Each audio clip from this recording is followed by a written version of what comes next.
వాక్యాన్ని ధ్యానం చేసుకుందాం. పరిశుద్ధుడా, మహోన్నతుడా యేసయ్య, నీ ఘనమైన శ్రేష్టమైన అతి పరిశుద్ధమైన నామానికి వందనాలు తండ్రి. ఈ మధ్యాహ్న సమయమందు నీ పాద సన్నిధిని మేము చేరి ఉండగా నాయన, మాతో మీరు మాట్లాడండి తండ్రి. ఇంతదనకు పాటల చేత వాయిద్యాల చేత మీరు మహిమ పొందిన విధానాన్ని బట్టి వందనాలు నాయన. ఇప్పుడు అత్యంత ప్రాముఖ్యమైన సమయానికి మేము వెళ్ళుచుండగా నాయన, మాతో మీరు మాట్లాడండి తండ్రి.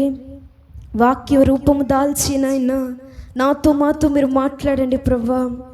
ఈ మధ్యాహ్న సమయం ముందు తండ్రి, ఆత్మకార్యాన్ని మీరు జరిగించి మీరే మహిమ తెచ్చుకోమని యేసు పరిశుద్ధ నామమున ప్రార్థించి పొందుకుంటున్నాము తండ్రి, ఆమేన్. దేవుని వాక్యాన్ని ధ్యానం చేసుకుందాం. యోహాను సువార్త 6వ అధ్యాయము 3వ వచనం నుంచి 12వ వచనం వరకు చదువుకుందాం. యేసు కొండ ఎక్కి అక్కడ తన శిష్యులతో కూడా కూర్చుండెను. అప్పుడు పస్కాను యూదుల పండుగ సమీపించెను. కాబట్టి యేసు కన్నులెత్తి బహుజనులు తన యొద్దకు వచ్చుట చూచి వీరు భుజించుటకు ఎక్కడ నుండి రొట్టెలు కొని తెప్పింతుమని పిలుపునడిగెను. గాని యేసు ఏమి చేయనై ఉండెనో తానే ఎరిగియుండి అతన్ని పరీక్షించుటకు అలాగడిగెను. అందుకు పిలుపు వారిలో ప్రతివాడును కొంచెము పుచ్చుకొనుటకైనను 200 దేనారముల రొట్టెలు చాలవని ఆయనతో చెప్పెను. ఆయన శిష్యుల్లో ఒకడు అనగా సీమోను పేతురు సహోదరుడైన ఆంద్రేయ ఇక్కడ ఉన్న ఒక చిన్నవాని యొద్ద 5 యవ్వల రొట్టెలు 2 చిన్న చేపలు ఉన్నవి గాని ఇంతమందికి ఇవి ఏమాత్రమని ఆయనతో అనగా యేసు జనులను కూర్చుండబెట్టుడని చెప్పెను. ఆ చోట చాలా పచ్చిక ఉండెను గనుక లెక్కకు ఇంచుమించు 5,000 మంది పురుషులు కూర్చుండి ఉండిరి. యేసు ఆ రొట్టెలు పట్టుకొని కృతజ్ఞతాస్తుతులు చెల్లించి కూర్చున్న వారికి వడ్డించెను. అలాగున చేపలు కూడా వారికి ఇష్టమైనంత మట్టుకు వడ్డించెను. వారు తృప్తిగా తినిన తర్వాత ఏమీ నష్టపడకుండా మిగిలిన ముక్కలు పోగు చేయుడని తన శిష్యులతో చెప్పెను.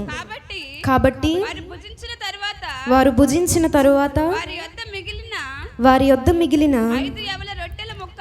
5 యవ్వల రొట్టెల ముక్కలు పోగు చేసి 12 గంపలు నింపిరి. చాలండి. ఈ యొక్క వాక్యాన్ని మనం ధ్యానించినట్లయితే, ప్రభువైన యేసుక్రీస్తు ప్రభువారు శరీరధారిగా భూమి మీద సంచరిస్తున్న దినాల్లో ఆయన గలిలయ సముద్రాన్ని దాటి ఒక కొండ ఎక్కి తన శిష్యులతో కూడా కూర్చున్న సమయంలో తన యొద్దకు బహుజనులు ఆయన యొద్దకు రావడం ఆయన చూచి వారి కొరకు భోజనం ఎక్కడి నుంచి కొని తెప్పించమని ఆయన శిష్యులను అడిగినట్టుగా మనం ఇక్కడ చదువుతాం. ఆయన ప్రభువైన యేసుక్రీస్తు ప్రభువారు ఎక్కడ కూర్చున్నారండి అంటే కొండ మీద కూర్చుని ఉన్నారు. కొండ మీద కూర్చుని ఉండి తన యొద్దకు వస్తున్న బహుజనులను చూచిన వాడుగా ఉన్నాడు. తన యొద్దకు వస్తున్న జనులు ఎలా వస్తున్నారండి అంటే ఆకలితో రావడం ఆయన చూసిన వాడుగా ఉన్నాడు. ఆకలితో రావడం ఆయన చూసి వారి కొరకు ఆహారాన్ని సిద్ధపరిచిన వాడుగా ఉన్నాడు. ఈ ఒక్క వాక్యాన్ని మనం ధ్యానించినట్లయితే వారి కొరకు ప్రభువు ఆహారాన్ని సిద్ధపరిచిన వాడుగా ఉన్నాడు. ప్రజలు ఆయన యొద్దకు ఎక్కడికి వచ్చారండి అంటే కొండ ఎక్కి వచ్చేవారుగా ఉన్నారు. కొండ ఎక్కి వచ్చేవారుగా ఉన్నారు. మనం కూడా మన యొక్క ఆధ్యాత్మిక జీవితంలో, ఈ విశ్వాస జీవితంలో ప్రభువు ఉన్న స్థానానికి మనం చేరుకోవాలి అంటే కొండ ఎక్కే అనుభవానికి మనము వెళ్ళేవారిగా ఉండాలి. కొండ ఎక్కే అనుభవానికి మనం వెళ్ళగలిగితే ఆయనను చేరుకోగలుగుతాం. మన యొక్క భక్తి జీవితంలో, విశ్వాస జీవితంలో, ఆధ్యాత్మిక జీవితంలో, పరిశుద్ధతలో, వైరాగ్యంలో, ప్రతిష్టతలో శిఖరాగ్ర స్థాయికి మనము వెళ్ళేవారుగా ఉండాలి. కొండ ఎక్కే అనుభవానికి వెళ్ళాలి అంటే మన యొక్క భక్తి జీవితంలో, విశ్వాస జీవితంలో శిఖరాగ్ర స్థాయికి వెళ్ళేవారుగా ఉండాలి. శిఖరాగ్ర స్థాయికి వెళ్ళినప్పుడు ఏం జరుగుతుందండి అంటే తన యొద్దకు వచ్చిన జనులను ఆయన ఏం చేశాడండి అంటే ఆకలితో వచ్చిన జనులకు ఆయన అడగక ముందే ఆహారాన్ని ఏర్పరిచిన వాడుగా ఉన్నాడు. మనము కూడా మన యొక్క భక్తి జీవితంలో, విశ్వాస జీవితంలో శిఖరాగ్ర స్థితికి వెళ్ళగలిగితే ఆయన మన యొక్క అక్కరలను తీర్చేవాడుగా ఉంటాడు. మన యొక్క అక్కరలు తీర్చబడాలి అంటే, మన యొక్క అవసరతలు తీర్చబడాలి అంటే మన యొక్క ప్రతిష్ఠిత జీవితంలో, ఈ యొక్క విశ్వాస జీవితంలో శిఖరాగ్ర స్థాయికి వెళ్ళేవారుగా ఉండాలి. శిఖరాగ్ర స్థాయికి వెళ్ళడం అంటే ఏంటండి అంటే మనము బైబిల్లో ఒక ఉదాహరణకి అబ్రహాం గారి జీవితాన్ని ధ్యానించినట్లయితే దేవుడు అబ్రహాముని తన ఒక్కగాని ఒక కుమారుడైన ఇస్సాకును బలి అర్పణగా ఇవ్వమని కోరినవాడుగా ఉంటాడు. ఎప్పుడు కోరాడండి అంటే తను ఎంతగానో ప్రేమించిన కుమారుణ్ణి బలి అర్పణగా అర్పించమని, దహన బలిగా అర్పించమని అబ్రహాము గారిని అడిగిన వాడుగా ఉన్నాడు. ఎక్కడ అర్పించమన్నాడండి అంటే మోరియా పర్వతం మీద అర్పించమన్నవాడుగా ఉన్నాడు. ఒకసారి చదువుదామా? ఆదికాండము 22వ అధ్యాయము మొదటి 2 వచనాలని చదువుదాం. ఆ సంగతులు జరిగిన తరువాత దేవుడు అబ్రహామును పరిశోధించెను. ఎట్లనగా ఆయన అబ్రహామా అని పిలువగా అతడు చిత్తము ప్రభువా అనెను. అప్పుడు ఆయన నీకు ఒక్కడై ఉన్న నీ కుమారుణ్ణి అనగా నీవు ప్రేమించు ఇస్సాకును తీసుకొని మోరియా దేశమునకు వెళ్ళి అక్కడ నేను నీతో చెప్పబోవు పర్వతములలో ఒక దాని మీద దహన బలిగా అతనిని అర్పించమని చెప్పాను. చాలండి. ఈ యొక్క వాక్యాన్ని మనం ధ్యానించినట్లయితే దేవుడు అబ్రహాముని బలి అర్పణ, దహన బలిగా తన కుమారుని అర్పించమంటున్నాడు. ఎక్కడ అర్పించమన్నాడండి అంటే ఒక పర్వతం మీద అర్పించమన్నాడు. పర్వతము మీద అర్పించమన్నాడు. పర్వతం మీద అర్పించడానికి అబ్రహాం ఏం చేశాడండి అంటే మొదటగా తన ఇంటిని విడిచిపెట్టిన వాడుగా ఉన్నాడు. పర్వతం ఎక్కడానికి అబ్రహాం ఏం చేశాడండి అంటే మొదటగా తన ఇంటిని విడిచిపెట్టిన వాడుగా ఉన్నాడు. దేవుడు ఆజ్ఞాపించినట్లుగా దహన బలిగా తన కుమారుని అర్పించడానికి పర్వతం ఎక్కడానికి అబ్రహాము మొదటగా ఏం చేశాడండి అంటే తన ఇంటిని విడిచిపెట్టిన వాడుగా ఉన్నాడు. మన ఆధ్యాత్మిక జీవితంలో మనము కూడా పర్వత శిఖరానికి ఎక్కాలి అంటే మన యొక్క ఆధ్యాత్మిక జీవితంలో ఏం చేయాలండి అంటే మన యొక్క బంధువులను, రక్త సంబంధికులను విడిచిపెట్టేవారుగా ఉండాలి. ఈ లోకాన్ని విడిచిపెట్టేవారుగా ఉండాలి. లోకాన్ని విడిచిపెట్టడం అంటే లోకాశలను, శరీరాశలను నీవు విడిచిపెట్టేవాడుగా ఉండాలి. విడిచిపెట్టినప్పుడు లోకాశలను విడిచిపెట్టడమే కాదు కానీ లోకాశలు, శరీరాశలను నీవు విడిచిపెట్టేవాడుగా ఉండాలి. మొదటగా నీవు శిఖరాగ్ర స్థాయికి వెళ్ళాలి అంటే లోకాన్ని విడిచిపెట్టేవాడుగా ఉండాలి. ఈ శరీరంలో నీకు వస్తున్న కోరికలను నీవు విడిచిపెట్టేవాడుగా ఉండాలి. అలాగే నీ యొక్క పాప జీవితాన్ని విడిచిపెట్టేవాడుగా ఉండాలి. ఇంటిని విడిచిపెట్టాడు. ఇంటిని విడిచిపెట్టడమే కాదు కానీ వృద్ధాప్య వయసులో ఉన్నప్పుడు అబ్రహాము తన యొక్క గుడారములో సుఖాన్ని అనుభవించకుండా పర్వతం ఎక్కడానికి ఇష్టపడిన వాడుగా ఉన్నాడు. అంటే సుఖాన్ని కూడా విడిచిపెట్టాడు. నీ యొక్క ఆధ్యాత్మిక జీవితంలో నీవు కూడా సుఖాన్ని విడిచిపెట్టేవాడుగా ఉండాలి. సుఖాన్ని విడిచిపెట్టేవాడుగా ఉండాలి. మొదటగా నీవు నీ యొక్క లోకాశలను శరీరాశలను విడిచిపెట్టేవాడుగా ఉండాలి. సుఖాన్ని విడిచిపెట్టేవాడుగా ఉండాలి. సుఖాన్ని విడిచిపెట్టడం మనకి చాలా కష్టం కదండి. సుఖాన్ని విడిచిపెట్టడం చాలా కష్టం. కానీ అబ్రహాము తన యొక్క సుఖాన్ని కూడా విడిచిపెట్టినవాడుగా ఉన్నాడు. కష్టమైన పర్వతాన్ని ఎక్కేవాడుగా ఉన్నాడు. ఎప్పుడు పర్వతం ఎక్కాడంటే తన ఒక వృద్ధాప్య వయసులో కూడా దేవుని మాటని గౌరవించి తన యొక్క సుఖాన్ని పక్కన పెట్టి ఎక్కినవాడుగా ఉన్నాడు. నీవు కూడా నీ యొక్క ఆధ్యాత్మిక జీవితంలో శిఖరాగ్ర స్థాయికి నీవు రావాలి అంటే నీ యొక్క లోకాశలను శరీరాశను నీవు విడిచిపెట్టేవాడుగా ఉండాలి. నీ యొక్క సుఖాలను విడిచిపెట్టేవాడుగా ఉండాలి. నీ యొక్క అలంకారణను అలాగే ఆచారాలను కూడా నీవు విడిచిపెట్టేవాడుగా ఉండాలి. శిఖరాగ్ర స్థాయికి నీవు చేరుకోవాలంటే నీ యొక్క ఆధ్యాత్మిక జీవితంలో ప్రతిష్టతలో వైరాగ్యంలో సమర్పణలో నువ్వు శిఖరాగ్ర స్థాయికి రావాలండి అంటే మొదటగా నీ యొక్క లోకాశలను శరీరాశను సుఖమును విడిచిపెట్టేవాడుగా ఉండాలి. రెండవదిగా అబ్రహాం ఏం చేశాడండి అంటే పర్వతం ఎక్కడానికి ప్రయాసపడిన వాడుగా ఉన్నాడు. వృద్ధాప్య వయసులో ప్రయాసపడిన వాడుగా ఉన్నాడు. మనము కూడా శిఖరాగ్ర స్థాయికి వెళ్ళాలి అండి అంటే ప్రయాసపడేవారుగా ఉండాలి. ఏ విషయంలో ప్రయాసపడాలి అండి అంటే దేవుని వాక్యాన్ని ప్రకటించే విషయంలో ప్రయాసపడేవారుగా ఉండాలి. అపోస్తుడైన పౌలు తిమోతికి రాసిన పత్రికలో చెప్తున్న మాట ఏంటండి అంటే 2వ తిమోతికి రాసిన పత్రిక 4వ అధ్యాయము 2వ వచనాన్ని చదువుదాం.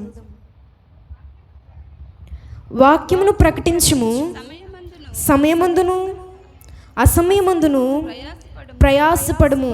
చాలండి. ఇక్కడ అపోస్తుడైన పౌలు తిమోతికి ఏం చెప్తున్నాడండి అంటే సమయమందును అసమయమందును వాక్యాన్ని ప్రకటించుటయందు ప్రయాసపడేవారుగా ఉండాలి. మనము వాక్యాన్ని ప్రకటించేటప్పుడు ప్రయాసపడేవారుగా ఉండాలి. మన ఆధ్యాత్మిక జీవితంలో ప్రార్థించేటప్పుడు ప్రయాసపడేవారుగా ఉండాలి. దేవుని రాజ్య నిర్మాణంని మనము చేసేటప్పుడు ఆయన రాజ్య నిర్మాణము కొరకు మనము ప్రయాసపడేవారుగా ఉండాలి. దేవుని యొక్క పరిచర్యను మనం చేసేటప్పుడు ప్రయాసపడేవారుగా ఉండాలి. ఆయన పరిచర్య చేయడానికి మనము ప్రయాసపడేవారుగా ఉండాలి. ఆయన యొక్క రాజ్య స్థాపనలో మనము ప్రయాసపడేవారుగా ఉండాలి. వాక్యాన్ని ప్రకటించేటప్పుడు ప్రయాసపడేవారుగా ఉండాలి. సమయమందును అసమయమందును ప్రయాసపడేవారుగా ఉండాలి. అపోస్తుడైన పౌలు ఏం చెప్తున్నాడండి అంటే అందరికంటే నేను ఎక్కువగా ప్రయాసపడుతుని అని కొరింథీలకు రాసిన పత్రికలో చెప్తాడు. 1 కొరింథీ పత్రిక 15వ అధ్యాయము 10వ వచనాన్ని చదువుదాం. అయినను నేనేమై ఉన్నాను అది దేవుని కృప వలనే అయ్యున్నాను, మరియు నాకు అనుగ్రహింపబడిన ఆయన కృప నిష్ఫలము కాలేదు. కానీ వారందరికంటే నేను ఎక్కువగా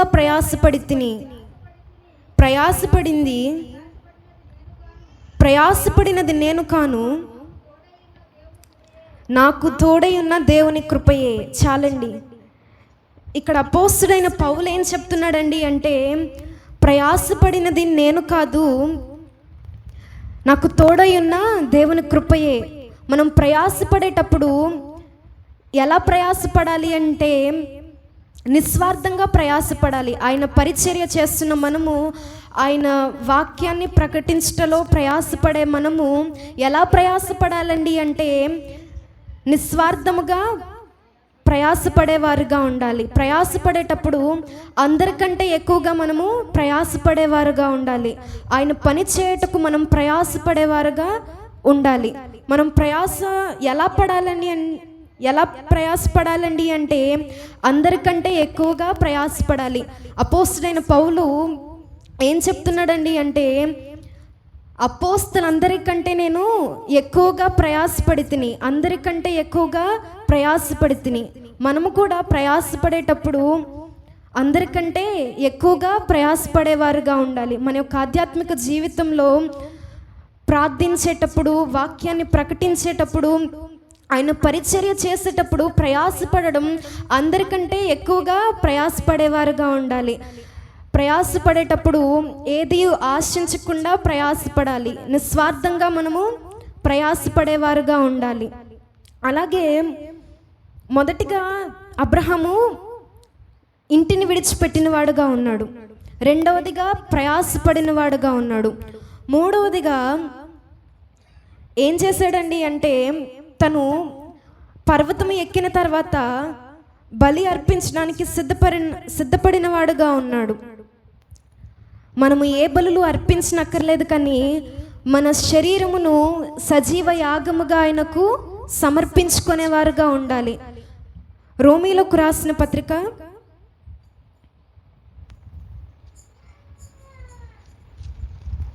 12వ అధ్యాయము 1వ వచనాన్ని చదువుదాం. కాబట్టి సహోదరులారా, పరిశుద్ధమును దేవునికి అనుకూలమునైన సజీవ యాగముగా మీ శరీరములను ఆయనకు సమర్పించుకొనుడని దేవుని వాత్సల్యమును బట్టి మిమ్మును బతుమాలు కొనుచున్నాను. ఇట్టి సేవ మీకు యుక్తమైనది. చాలండి. మొదటిగా మన జీవితంలో శిఖరాగ్ర స్థాయికి వెళ్ళాలి అంటే లోకాశను, శరీరాశను మనము విడిచిపెట్టేవారుగా ఉండాలి. రెండవదిగా ప్రయాసపడే అనుభవాన్ని మనము కలిగి ఉండాలి. మూడవదిగా అపోస్తలుడైన పౌలు ఏం చెప్తున్నాడండి అంటే, సజీవ యాగంగా మన శరీరమును సమర్పించుకునేవారుగా ఉండాలి.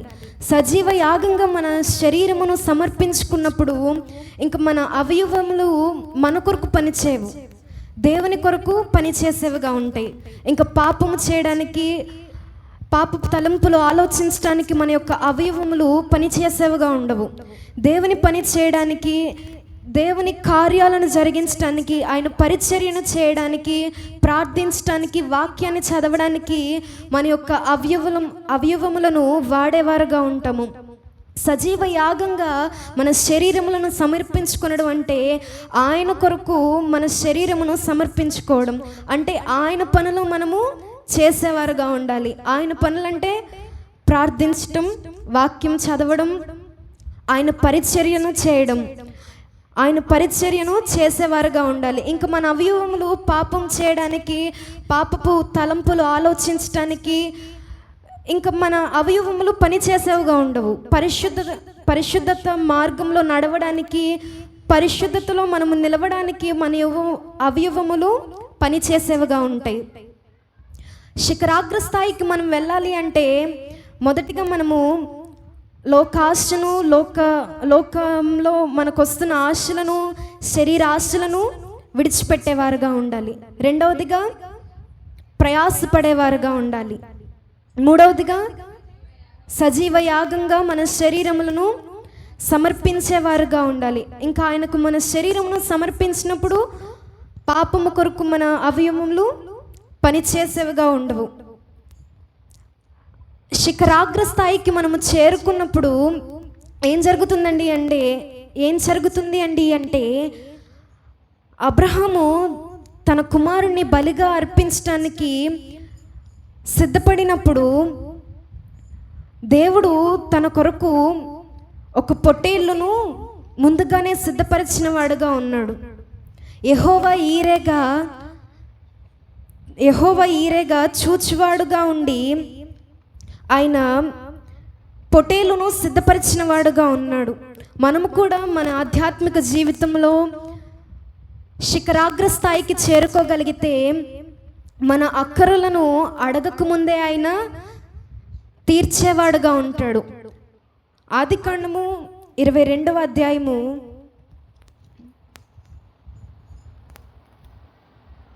13వ వచనాన్ని చదువుదాం. అప్పుడు అబ్రహాము కన్నులెత్తి చూడగా పొదలో కొమ్ములు తగులుకొని ఉన్న ఒక పొట్టేలు వెనుక తట్టున కనబడెను. అబ్రహాము వెళ్ళి ఆ పొట్టేలును పట్టుకొని తన కుమారునికి మారుగా పెట్టి దహన బలిగా అర్పించెను. అబ్రహాము ఆ చోటికి యెహోవా ఈరే అని పేరు పెట్టెను. చాలండి. ఇక్కడ అబ్రహాము పర్వతం ఎక్కి తన కుమారుని బలిగా అర్పించడానికి బలిగా అర్పించినప్పుడు దేవుడు ముందుగా తన కొరకు ఒక పొటేలును సిద్ధపరిచిన వాడుగా ఉన్నాడు. యెహోవా ఈరెగా చూచుకొని వాడుగా ఉండి ఆయన ఒక పొటేలును సిద్ధపరిచిన వాడుగా ఉన్నాడు. మనము కూడా మన ఆధ్యాత్మిక జీవితంలో, విశ్వాస జీవితంలో, పరిశుద్ధతలో, ప్రార్థించుటలో శిఖరాగ్ర స్థాయికి వెళ్ళినప్పుడు ఆయన ఏం చేస్తాడండి అంటే యెహోవా ఈరెగా ఉండి మన యొక్క అవసరతలను, అక్కరలను మనము అడగకముందే తీర్చేవాడుగా ఉంటాడు. నీ యొక్క వంటి నీ జీవితాన్ని మధురంగా మార్చడానికి ఏ చెట్టు కొమ్మ అయితే నీకు అవసరంగా ఉందో ఆ చెట్టు కొమ్మను ముందుగానే దేవుడు సిద్ధపరిచేవాడుగా ఉంటాడు. విషముతో కూడిన నీ యొక్క కుండలో ఏ యొక్క పిండి వేస్తే నీ యొక్క జీవితం మధురంగా మార్చబడుతుందో ఆ పిండిని ముందుగా దేవుడు సిద్ధపరిచిన వాడుగా ఉంటాడు. నీ యొక్క జీవితంలో శిఖరాగ్ర స్థాయికి నువ్వు చేరుకోగలిగితే నీ యొక్క అవసరతలను, ఆధ్యాత్మిక అవసరతలైన, వ్యక్తిగత అవసరతలైన ఆయన తీర్చేవాడుగా ఉంటాడు. నువ్వు ఆయనను అడగక్కర్లేదు. నువ్వు అడగక ముందే ఆయన నీ యొక్క అక్కరలను తీర్చేవాడుగా ఉంటాడు. నీ యొక్క అక్కరలు తీర్చబడాలంటే నీ యొక్క ఆధ్యాత్మిక జీవితంలో, నీ యొక్క వ్యక్తిగత జీవితంలో నీ యొక్క అక్కరలు, అవసరతలు తీర్చబడాలి అంటే భక్తి జీవితంలో నీవు శిఖరాగ్ర స్థాయికి చేరుకునేవాడుగా ఉండాలి. కొంతమంది శిఖరాగ్ర స్థాయికి చేరుకునేవారుగా ఉండరు, కానీ ఏం చేస్తారండి అంటే ఎక్కవలసిన కొండ ఎక్కకుండా దిగేవారుగా ఉంటారు. ఎక్కవలసిన కొండను ఎక్కేవారుగా కాకుండా దిగేవారుగా ఉంటారు. అలా నీవు కూడా నీ యొక్క ఆధ్యాత్మిక జీవితంలో శిఖరాన్ని ఎక్కేవారుగా కాకుండా దిగేవారుగా ఉంటే ఏం జరుగుతుందో కూడా చెప్తాను. నీ యొక్క ఆధ్యాత్మిక జీవితంలో నువ్వు కొండను ఎక్కకుండా దిగేవారుగా ఉంటే ఏం జరుగుతుందంటే బైబిల్లో ఒక మనుష్యుని మనము చూస్తాము. ఆ మనుష్యుడు యెరూషలేము నుండి యెరికోకు దిగేవాడుగా ఉన్నాడు. యెరూషలేము నుండి యెరికోకు దిగే ఉన్నప్పుడు ఏం జరిగిందండి అంటే అతడు దొంగల చేత దోచుకొనబడిన వాడుగా ఉన్నాడు. నీవు కూడా నీ యొక్క ఆధ్యాత్మిక జీవితంలో శిఖరాగ్ర స్థాయిని ఎక్కకుండా ఆధ్యాత్మిక జీవితంలో దిగజారిపోయేవాడుగా నీవు ఉన్నట్లయితే నీవు కూడా నీ యొక్క ఆధ్యాత్మిక జీవితంలో నీవు సంపాదించుకుని నీ పరిశుద్ధతను, నీ యొక్క సమర్పణను, నీ యొక్క వైరాగ్యాన్ని దోచుకొనబడేవాడుగా ఉంటారు. లూకా గ్రంథము 10వ అధ్యాయము 30వ వచనాన్ని చదువుదాం. 30 నుంచి 34వ వచనం వరకు చదువుదాం. ఒక మనుష్యుడు యెరూషలేము నుండి యెరికో పట్టణమునకు దిగి వెళ్ళుచు దొంగలి చేతిలో చిక్కెను. వారు అతని బట్టలు దోచుకొని అతన్ని కొట్టి కొన ప్రాణముతో విడిచిపోయిరి. అప్పుడు ఆ యాజకుడు ఆ త్రోవను వెళ్ళుట తటస్థించెను.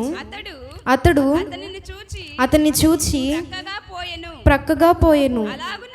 అలాగుననే లేవీయుడొకడు ఆ చోటికి వచ్చి చూచి ప్రక్కగా పోయెను. అయితే ఒక సమరయుడు ప్రయాణమై పోవచ్చు అతడు పడి ఉన్న చోటికి వచ్చి అతన్ని చూచి అతని మీద జాలిపడి దగ్గరకు పోయి నూనెయు ద్రాక్షారసమును పోసి అతని గాయములు కట్టి వాహనము మీద ఎక్కించి ఒక పూట కూని వాళ్ళ ఇంటికి తీసుకొని పోయి అతన్ని పరామర్శించెను. చాలండి. ఇక్కడ ఒక మనుష్యుని మనము చూస్తాము. ఆ మనుష్యుడు ఏం చేస్తున్నాడండి అంటే యెరూషలేము నుంచి ఎరుకోకు దిగి వెళ్తున్నాడంట. అంటే తన యొక్క భక్తి జీవితం నుంచి కిందకు దిగేవాడుగా ఉన్నాడు. కిందకు దిగినప్పుడు ఏం జరిగిందండి? దొంగల చేత దోచుకొనబడి తన యొక్క వస్త్రమును దోచుకొనబడిన వాడుగా ఉన్నాడు. నీవు కూడా నీ యొక్క ఆధ్యాత్మిక జీవితంలో పరిశుద్ధతలోను సమర్పణలోను శిఖరాగ్ర స్థాయికి వెళ్లకుండా దిగుతున్నారనుకోండి, మీరు కూడా దోచుకొనబడతాడు. అపవాది అనే దొంగ చేత మీ యొక్క రక్షణ వస్త్రమును దోచుకొనబడతారు. నీకు కలిగి ఉన్న కృపావరాలను, నీవు కలిగి ఉన్న ఆత్మీయ వరాలను దోచుకొనబడేవారుగా ఉంటారు. మీరు ఆధ్యాత్మిక జీవితంలో శిఖరాగ్ర స్థాయికి వెళ్ళేవారుగా ఉండాలి. అలా కాదు మేము కిందకు దిగుతామంటే ఏం జరుగుతుందండి అంటే మీరు దొంగచే దోచుకొనబడతారు. మీ యొక్క రక్షణ వస్త్రాన్ని కోల్పోయేవారుగా ఉంటారు. మీ యొక్క కృపావరాలను, మీరు సంపాదించిన సమర్పణను, పరిశుద్ధతను కోల్పోయేవారుగా ఉంటారు. మీ ఆధ్యాత్మిక జీవితంలో మీరు కోల్పోయిన వారుగా ఉంటే అక్కడ యాజకుడు వచ్చాడు కానీ అతన్ని చూచి పక్కకు వెళ్ళిపోయిన వాడుగా ఉన్నాడు. సమరయుడు వచ్చాడు కానీ, లేవీయుడు వచ్చాడు కానీ పక్కకు వెళ్ళిపోయిన వాడుగా ఉన్నాడు. నీ జీవితంలో కూడా నీవు కూడా నీ యొక్క భక్తి జీవితంలో దిగజారిపోయిన వాడుగా ఉంటే ఈ మనుషులు నిన్ను ఆదరించేవారుగా ఉండరు. నీ యొక్క జీవితంలో ఈ మనుషులు నిన్ను ఆదరించేవారుగా ఉండరు. నీ యొక్క భక్తి జీవితాన్ని నువ్వు కోల్పోయినట్లయితే యాజకుడు కానీ లేవీయుడు కానీ నిన్ను పట్టించుకునేవారుగా ఉండరు. నీ యొక్క జీవితంలో వారెవరు నిన్ను పరామర్శించేవారుగా ఉండరు. కానీ నీ యొక్క జీవితంలో ఒక మన దేవుడు కనికరపూర్ణుడు, కరుణ వాత్సల్యము కలిగిన దేవుడు మంచి సమరయుని వలె నీ యొద్దకు వచ్చి నీ స్థితిని చూచి నీ యందు జాలిపడి నీ గాయాలను కట్టి తన గాయాల్లో ఉన్న స్వస్థత నీకు కలుగు చేసేవాడుగా ఉంటాడు. కలుగు చేసి నిన్ను ఒక పూట కూనివానికి అప్పగించేవాడుగా ఉంటాడు. నీ యొక్క భక్తి జీవితంలో నీవు దిగజారిపోయినట్లయితే మనుష్యులెవరు నిన్ను ఆదరించేవారుగా ఉండరు. నీ అందు జాలిపడేవారు ఎవరు ఉండరు. కానీ మన దేవుడు కనికరపూర్ణుడు. ఆయన మంచి సమరయుని వలె వచ్చి నీ యొక్క గాయాలను కట్టేవాడుగా ఉంటాడు. నిన్ను ఒక పూట కూలివానికి అప్పగించేవాడుగా ఉంటాడు. ఇక్కడ పూట కూలివాను ఎవరండి అంటే నీ యొక్క దైవజనుడు. దేవుడు నిన్ను ఎవరికి అప్పగిస్తాడండి అంటే దైవజనునికి అప్పగించేవాడుగా ఉంటాడు. ఇప్పుడైనా నీ ఆధ్యాత్మిక జీవితంలో నీవు దైవజను చేతికి వచ్చిన తర్వాత శిఖరాగ్ర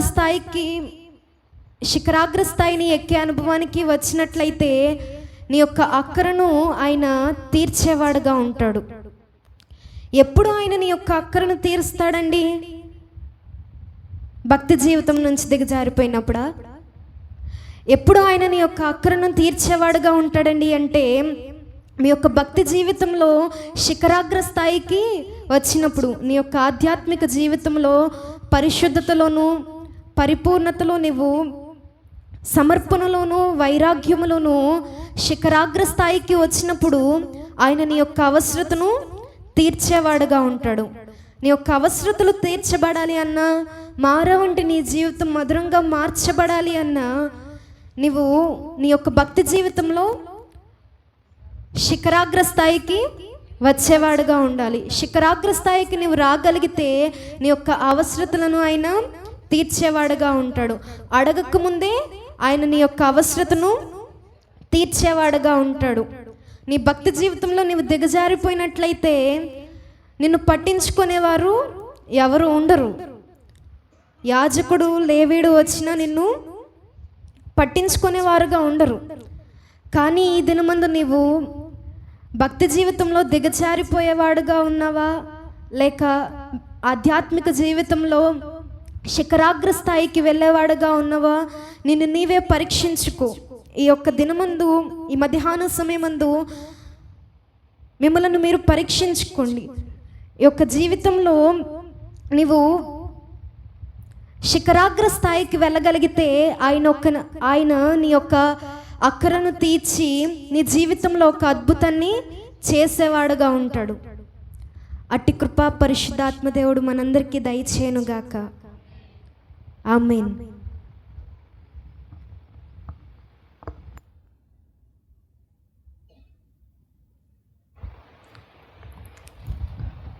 హల్లెలూయా, హల్లెలూయా. దేవుని పరిశుద్ధ నామమునకు స్తుతి, ఘనత, మహిమ, ప్రభావాలు చెల్లును గాక. మరి ఇంతదనకు హదస చెప్పిన వర్తమానం నేనైతే వాక్యం చెప్పను. ఆమె చెప్పిన మాటలని మరొకసారి మీకు జ్ఞాపకం చేసి ఈ ఉదయకాల సమయంలో ఆరాధన ముగిస్తాను. మరి చూడండి, యేసుక్రీస్తు ప్రభువారు తిబేరియా సముద్రాన్ని దాటి అద్దరికి వెళ్ళి ఒక కొండ మీద తన శిష్యులతో కూర్చుని ఉన్నాడు. ఆయన కూర్చుని ఉన్నప్పుడు ప్రభు అయిన యేసుక్రీస్తు కొండ మీద కూర్చున్నప్పుడు ఆయన దగ్గరికి అనేక మంది జనసమూహం వచ్చిన వారుగా ఉన్నారు. ఎలా ఉన్నారు? అనేక జనసమూహం వచ్చిన వారుగా ఉన్నారు. ఎక్కడికి వచ్చారు అంటే యేసయ్య కూర్చున్న స్థలానికి. యేసయ్య ఎక్కడ కూర్చున్నాడు చెప్పాలి? కొండ మీద. ఎక్కడ కూర్చున్నాడు? కొండ మీద కూర్చున్నాడు. కొండ మీద కూర్చున్నాడు. ఆ కొండ మీదకి రావాలి అంటే ప్రజలు ఆ కొండ ఎక్కి రావాలి. ప్రజలు ఆ కొండ ఎక్కి వస్తున్నప్పుడు ప్రజలను ప్రభు